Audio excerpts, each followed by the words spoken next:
the perimeter, there are no stars. Out here, we is stoned. Hello and welcome. This is the C86 show. I'm David Eastaugh. As you know, we love a special guest. This week, it's going to be the turn of Rachel Carns, who I spoke to find out more about life, love, poetry and all the other groovy stuff. Has been in lots of creative musical projects and various other bits and pieces, including Kicking Giant, The Need, and also The King Cobra, and various other bits, and also Kombucha. And they were bringing out a compilation of the work of Kicking Giant, which I, began the interview with. So after several minutes of interesting but casual chat, we come to that subject of, archiving and the new compilation. Rachel, it's over to you. Well, it's an old compilation that is coming out as new. First time on vinyl. It was originally a CD release back when CDs seemed really new and exciting. Yes, well, I remember that time very well, actually. Well, look, do you want to just give us a bit of a background to your kind of career in music to sort of have some sort of basis for our listeners? I mean, this isn't live, by the way. This will be pre-recorded and then used. But yeah, if you could sort of give us a little bit of background into the early years of your musical journey, that would be great. Well, the early years of my musical journey began with, piano lessons when I was 8 years old. My family, my dad was a preacher, very, very religious, very strict family. And so, I learned to play hymns. Yes. And I learned to play classical music. And as I got a bit older, I wanted to be in the jazz band. And so my dad had to have a prayer meeting with the deacons of the church to decide whether or not I could go to jazz camp. And they decided to let me go. And from there on, like, all hell broke loose. I was like, yeah.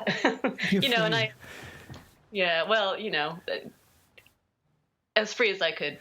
As free as I could get under those circumstances. But eventually it was the piano that sort of got me out of the strict house that I was raised in. I got a scholarship to go to a arts-focused school, and, there I met my first punks, and, then all hell really broke loose. Yes, and this obviously, as a time thing, this was kind of in the 80s that you were beginning to sort of discover the world of, I suppose, indie as well as punk and other bands like, I guess, bands like Sonic Youth and the Butthole Surfers.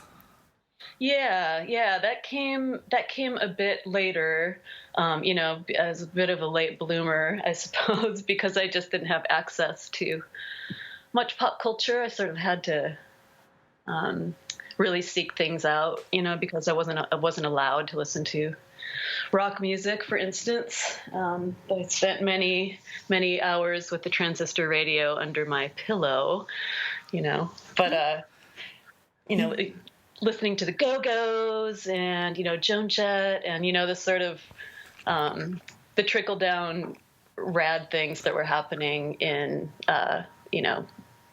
pop music at that time. And at this time, you didn't have any brothers or sisters or any community that sort of, played music from the sort of charts or sort of stuff that was happening sort of from the late 70s, like punk, like the Sex Pistols or the Clash, or, the Smiths from the 80s, or bands like The Cure?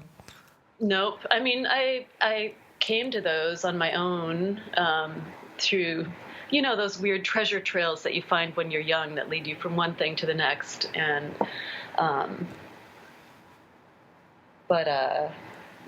I had no brothers or sisters, so I was kind of fending for myself.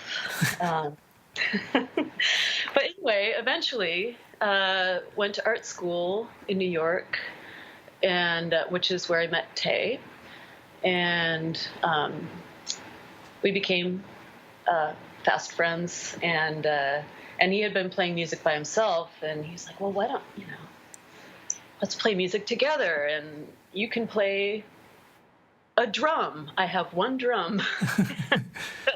Actually, I think maybe I played boxes or buckets the first couple times that we played together. And then, yeah, I had one drum. The first show that we played together was in a junk shop of some kind in Brooklyn. We played in the window of the storefront, and Tay had his guitar and I had my one drum, and yeah, and then eventually I got another drum, and then I got some cymbals, and yeah, I sort of learned to play drums in my own weird way, just because the instruments came to me in that way. I never learned to play sitting down. I still play standing up. And did the sound of the band come together quite? I was trying to work out if that would be quite a slow process, because a lot of bands who have got quite a unique sound often say it's a bit slower to eventually get the sound that you want, rather than sort of copying somebody else. Because it sounds like you had quite a unique way of playing, and also quite a unique lineup, which is very different to most bands. Yeah, I mean, we were very young and very earnest, and we were just doing it. I mean, I certainly wasn't trying to sound like anything. I only knew how to sound like myself. And I think Tay feels the same. We had a conversation like that recently, actually, when we were trying to rework some of these songs for our recent shows. Yes. And we are both musicians, but only know how to play our own music, And also, you did sort of release quite a lot of material, because a lot of bands that I've sort of interviewed often got this kind of, like this 5-year arc, where they get together, for various reasons. One is, boredom and not having much else to do. And so, they make a bit of a sound, think, oh, this is quite nice. And they, manage to get a single together. And in the UK, you'd have, people like the John Peel Show, which used to champion a lot of the underground bands. And so that was almost like enough. But then they'd do the album, do a tour, and then the wheels started to come off within the band. There was lots of reasons, like dynamics within the band, or there was, management problems, lack of money. So how did your sort of journey go with the Kicking Giant? Yeah, I think, I mean, while we were most active as a band, which was, through the early 90s. I think we kept things fresh by touring with people that, I don't know, we sort of had a give and take, like Sue Fox, a spoken word performer. We did a tour with her where she did a couple songs with us every night. And Nikki McClure was along too. And it was just sort of, it was sort of this very loose idea of a band where other people were involved in sort of coming and going. I mean, Tay and I were always the center. Yes. But eventually we came to our own sort of fizzling out point too. It was just, there was a certain point, and it probably was around 5 years, actually, maybe a bit longer than that, when it just started to not feel right. And then we just sort of went our separate ways musically, and also just like physically. Tay ended up moving back to New York. I stayed in Olympia, and our lives just took very different routes. And yeah, it feels good to be back in touch. Yes. Well, I did notice a lot of these bands that I've been interviewing from the 80s especially, and like I said, they did have this 5 years, and then things just got too much, and people just sort of split. But a lot of them in the last couple of years, interestingly, have just been slightly getting back together, but not, like to the point of wanting to give up their day job, but just saying, it's quite nice to sort of bump into each other and play a few gigs occasionally, but only really small scale. And then, and even sort of putting out the odd single again, but doing it in a very DIY way. It's like, the odd gig being almost organised by a fan, in a small pub or club, and it's quite interesting because, during their heyday, you're thinking, my God, you're on the front of the NME and you sold an awful lot of records, but obviously they just kind of quite enjoy playing a bit of music now, but definitely don't want to take it any further. Yeah, it's a different world music wise, in terms of, I mean, not only are we in our mid 40s or older now, but the way that the music business and the way that even the way that has trickled down to DIY culture too is so different than it was in the 90s. And yeah, so in a way, it's a bit daunting, I mean, and we all have large lives, and it's hard to find time to just focus on playing music. I mean, I do it as much as I can, um, and I guess I'm sort of rambling at this point. No. But then, after the first kind of band you were in, then you went into the Need as well, didn't you? Sort of, to follow on almost a couple of years later. So how did that band sort of come together and sort of progress? Well, Kicking Giant played a show with the C.B. Barnes Band here in Olympia. The C.B. Barnes Band was Radio Sloan, who was my future bandmate, Tony Gogan, who was an early drummer for Slater-Kinney, and Miranda July. And so we played a show with them, and I was like, oh my God, these are the people. These are my people. These are my people that I'm not finding in Olympia right now. I was just coming more and more into my queerness, and I wasn't finding the sort of community here in Olympia that I really needed around that. And they thought I was cool too. And we played the show together, and they were like, oh my God, move to Portland and be in our band. And I said, okay. And then I just did it. And it wasn't like Kicking Giant broke up or anything, but I moved to Portland, and then Kicking Giant sort of fell apart for me at that point. Yes. Kay, of course, continued playing as the KG with Kento and other drummers, and went on to release some really great stuff. But yeah, so I joined the CB Barnes Band, and we did a tour.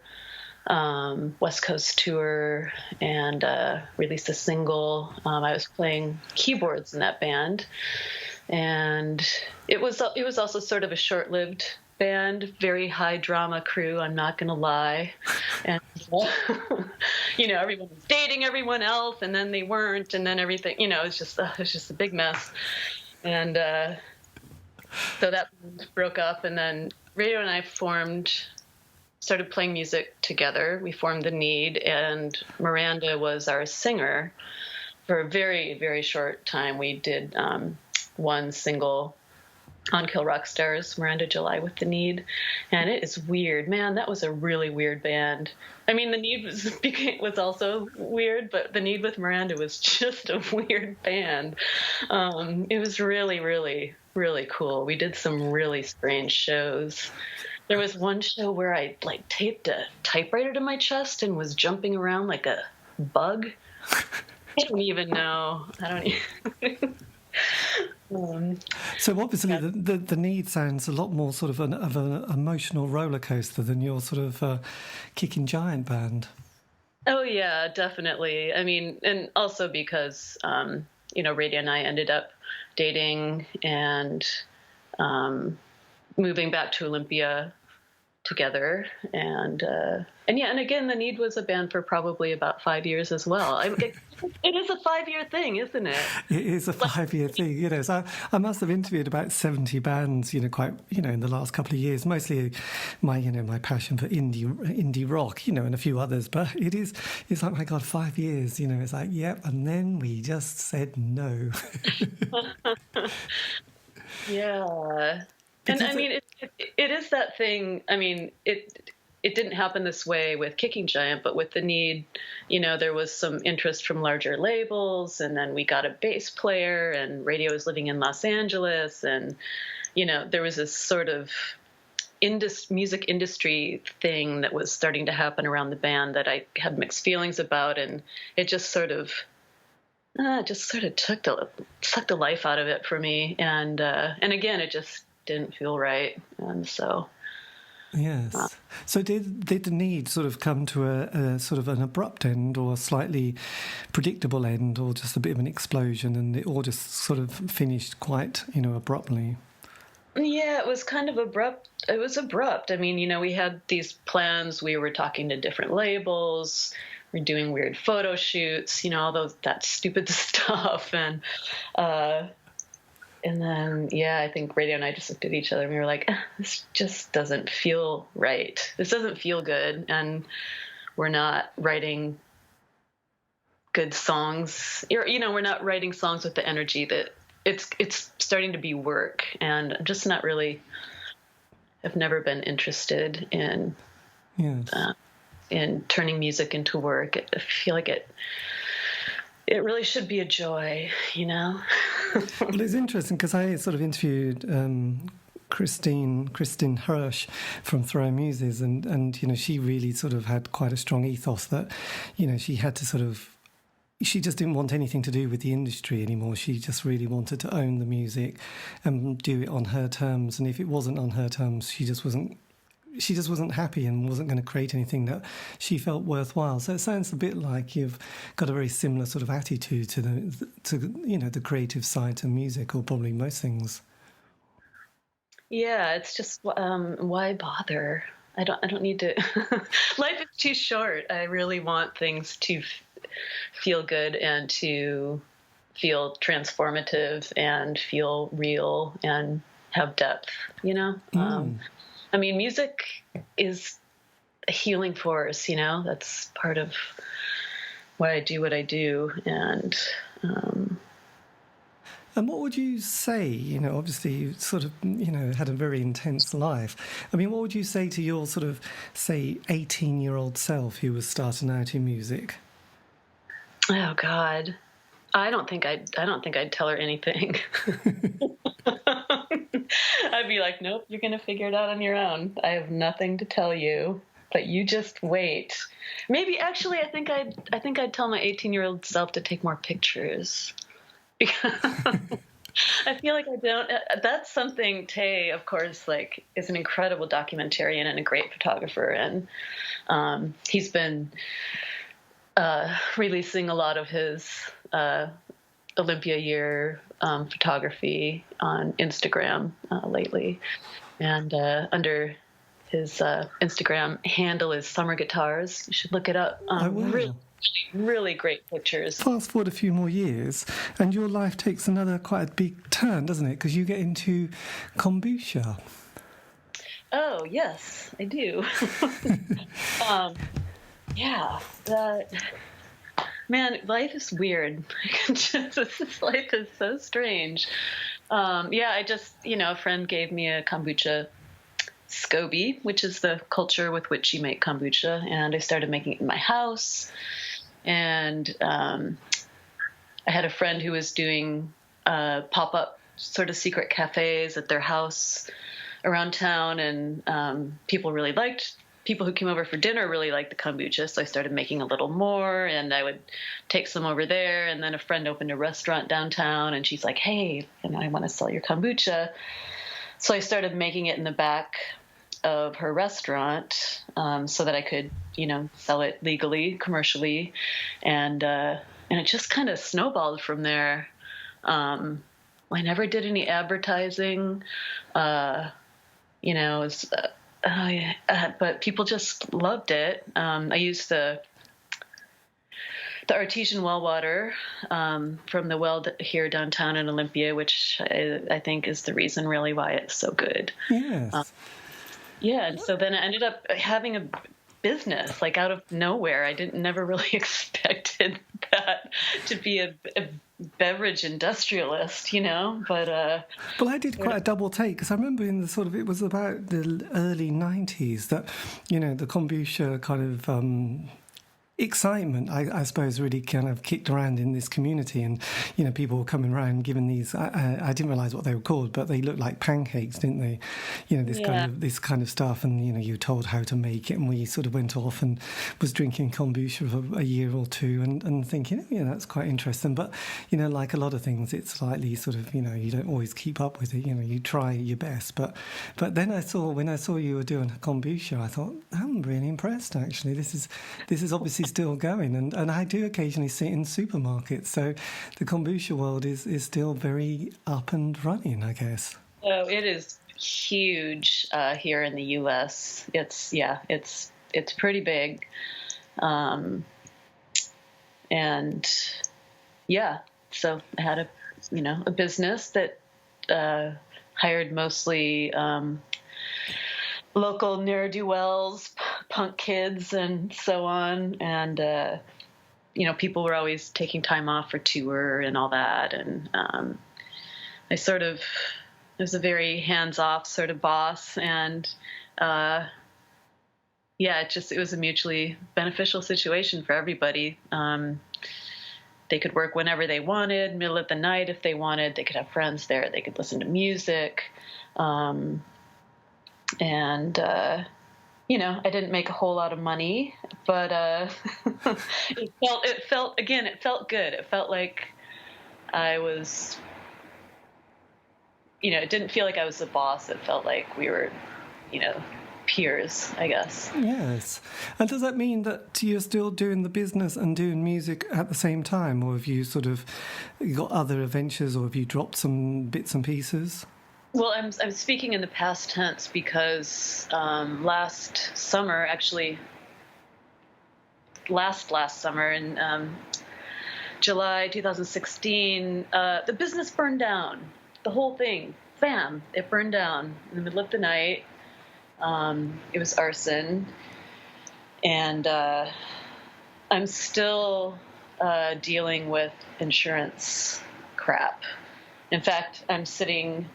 You can't see me because you don't have the video on, but I'm sitting in this room surrounded with tiles of paper, my insurance policy. It's just been this back and forth thing, and I'm still waiting to get my final settlement on that. And it's a really bizarre and torturous experience to deal with. Fire and insurance. I hope no one listening ever has to do it. No, absolutely. God, I didn't realise that actually. My God, that's just. I thought, God, that's such a nice story, and then it's like, oh, well, never mind. That's live, isn't it? These things come up and smack you when you least expect it. Yeah, but again, it came at a time when I was, maybe not feeling particularly inspired by being a business owner, and felt like it was taking more of my time than I wanted, and I felt like I was sacrificing some of my creative time to running a business. And then there goes the business. Don't have to think about it anymore, at least for now. Yes, and sort of going back, because you were sort of talking about your childhood, which obviously was a bit more extreme than most. But how did that relationship with your parents and the community develop and sort of progress over the years and decades? Have you been different music and different lineups and different businesses? Wait, say that again? I didn't hear. I was just saying that you at the beginning, when I just said, how did everything start, in the world of music, and you talked about your parents, and they were, obviously sounded quite a strict and extreme childhood. How did that relationship with your parents and the community that you grew up with, how did that develop and, change throughout the years and decades as you went through different bands and different scenes? Oh gosh, yeah. I mean, there were some years there when my parents and I did not speak much at all, and they didn't really want to know much about what was going on with my life, and I didn't really want to tell them. And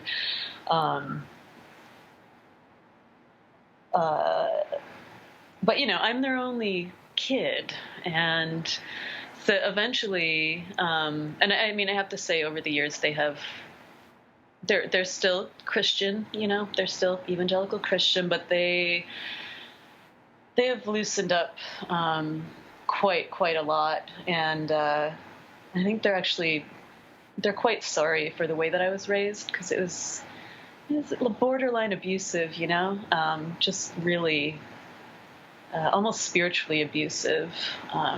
My mom has used that term before, but we see each other about once a year now. But I became their worst nightmare, a lesbian in a rock and roll band. Like, could it get any worse? Yes. That's a classic, isn't it, actually? So obviously, yes, they must not. Thank you. You answered our prayers with everything we needed. But yes, but age is quite an interesting one, because I realise with my parents, they've changed quite a lot, and I've probably changed a lot as well. And, and as you get older, one sees only, vulnerability in them, obviously, as they're sort of getting through the decades and they hit sort of 70s, and then they get into their 80s. And then, I also have the odd hiccup with health, and you get a slight shock when, the doctor says, oh, by the way, I'm really sorry, but we've detected you've got cancer, so we'll need to have an operation. And, and though that is a big shock, luckily they caught it early. But again, they're things that you realise that all these things change you, don't they, as a person? You can't be the same person as you were when you were 18 or 19. These experiences make you, look at life quite differently. Oh, yeah, of course. Yeah. And, I wasn't sure if you were referring to me with the cancer comment or not, but in 2009 I was diagnosed with breast cancer. Oh no, God, I didn't know that at all. Sorry. Yeah, I was. Like, the story continues, and I was just like, it was I found a lump in my boob, and it was an invasive kind of cancer, and I was just like, just take the tits off, just take them off, take them both. I don't want a chance at spreading. And so, yeah, I have a flat chest now. I have 2 beautiful scars. And honestly, like, my body feels so much more mine without those tits on there. I don't know. I mean, people have very different relationships to their bodies. And, but yeah, it was a sort of strange blessing in disguise, because, my body just makes so much more sense to me now without breasts. Yes. And I'm cancer free. And, so it's been, over 8 years now. And yeah, nothing quite changes your life like facing your, a potentially terminal illness. I was very, very lucky. I caught it early. I just did surgery. I didn't have to do any chemo or radiation or any that sort of thing. But yeah, well, it was interesting, because I went for one thing, and then they said, oh, we must just give you a scan. So it's like, oh yeah, so we went through that MRI scan business, which was quite interesting and kind of weird and terrifying. And then, I just went to see the surgeon, sort of feeling breezy, and then he had these kind of like, on the screen, he sort of pointed out, he said, oh yeah, this dark area, that's not good, so we just need to get you back and cut it out. And it was like, oh my God. And it was like, the first thing was, oh no, I'm not having chemo. You go, no, that won't be necessary, And yeah, you have to walk down that corridor of the hospital and say goodbye to people, and, go through the doors and have an epidural, and then sort of just think, oh my God, what's happening today, and then waking up to, some people holding your hand and feeling really nauseous and sort of weepy. And it's kind of, have this fantastic scar down my side. But, like you sort of realise as long as it's all clear, I don't care, I don't care what the scar looks like. It's, I look at it with great kind of fondness, really, Oh yeah, it's it's a story. It's a story in there, and yeah. Yes. Well, congratulations. Yes, to you. and you too. It's all about. I think there is that thing. I was kind of interviewing kind of Fast Eddie from Motorhead recently, which one of my favourite bands as well. And it's that thing about being. You realise you have to be a survivor really, otherwise you're just going to sort of go under. And and it's surprising how many sort of times you do have to get up off the ground again to keep going. But there is that sort of feeling of when you look at the moon some nights and you see a sunrise or sunset and you think, actually, I do really want to still be around for a few more decades. So, Yeah. let's keep trucking on this one, and it is, so it's interesting actually. But look, Rachel, thank you ever so much for giving me the time for this interview. It's so brilliant. And what I'll do, when I sort of put it together, the show, I'll tell you so you can sort of, if you want, listen, and that would be fantastic. And also, there's one other thing. It was a bit tricky getting to hear not the first band, but some of them stuff from The Need. Do you still have much of that? Do you have any of those files about still? I do, yeah. Yeah, I could send you those for sure. Oh, that might be really handy because some stuff, just pops up and you think, oh, this is great. And other stuff, you just think, oh, that's so impossible to get hold of. So I might, if I drop you my email, then, if there's anything, you think, oh, God, you should definitely hear this, then that would be brilliant if that's not too much of an imposition. Not at all. Gosh, I feel like there were so many things I didn't talk about. But, let me know if you need any more. Well, that would be great. I sort of, I've already had sort of quite a lot of your time, but that's been fantastic. And thank you ever so much for getting in touch and everything. Well, no, I got in touch with you actually, but thanks for replying. Thanks for replying and not thinking no. Yeah. Anyway, look, have a great day and thank you again. Yeah, thanks a lot. Take care. Okay. Bye-bye. Bye. And that was me in conversation with Rachel Carns, talking about her life in music. This has been the C86 Show. David Eastaugh. Have a great week. Stay safe.